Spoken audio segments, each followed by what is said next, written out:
Assalamualaikum warahmatullahi wabarakatuh. Di sini kami dari kelompok 10 akan mempresentasikan hasil diskusi kami dengan berandakan yang pertama Ahmad Safei dengan MPM 2101011004, yang kedua dengan Mutiara Sandi Nuraila Hanum dengan MPM 2101012031, dan yang ketiga dengan saudara Muhammad Zainul Husna dengan MPM 2101012024.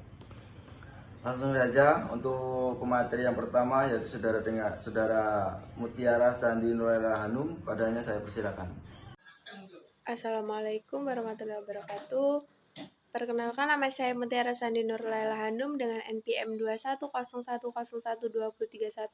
Di sini saya sebagai pemateri.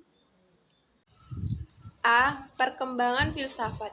Jika kita berbicara tentang asal mula filsafat ilmu, tentunya tidak lepas dari filsafat Yunani kuno dan aliran-alirannya, di mana perkembangan filsafat dimulai dari Yunani dan filsafat paling kuno. Jika berasal dari Yunani, filsafat muncul ketika orang mulai berpikir dan mendiskusikan keadaan alam, dunia, dan lingkungannya. Perkembangan ilmu pengetahuan tidak terjadi secara tiba-tiba, melainkan melalui beberapa tahap dan evolusi.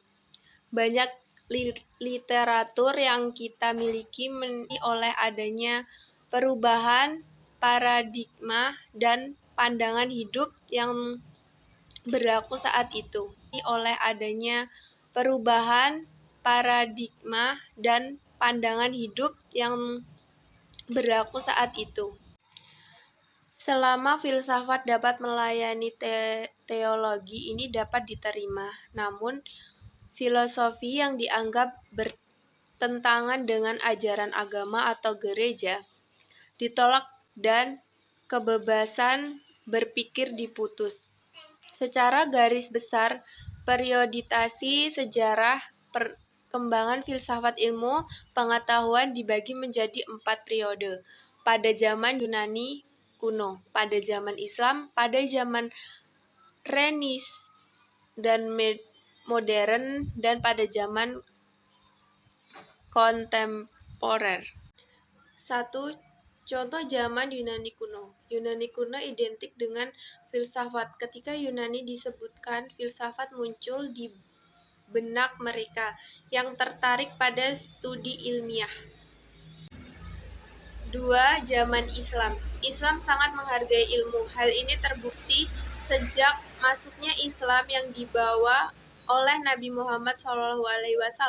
Dominasi para teolog selama periode ini mewarnai aktivitas ilmiah, gerakan ilmiah pengetahuan. 3. Zaman Renaissance. Saat memasuki masa Renaissance, otoritas Aristoteles tersingkirkanlah oleh metode dan pandangan baru tentang alam yang dikenal sebagai revolusi Kopernikus, yang dipelopori oleh sekelompok ilmuwan termasuk Kopernikus, Galileo Galilei, dan Ix, yang melakukan pengamatan ilmu dan metode-metode eksperimen atas dasar yang kuat. 4. Zaman kontemporer. Filsafat kontemporer diawali pada awal abad ke-20, ditandai oleh variasi pemikiran filsafat yang sangat beragam dan kaya, mulai dari analisis bahasa, kebudayaan, kritik sosial, metodologi, fenomenologi, hermeneutika, strukturalisme, filsafat hidup, filsafat ilmu, sampai filsafat tentang perempuan. B. Pemikiran filosofis. 1. Al-Kindi. Bahwa Al-Kindi memiliki 242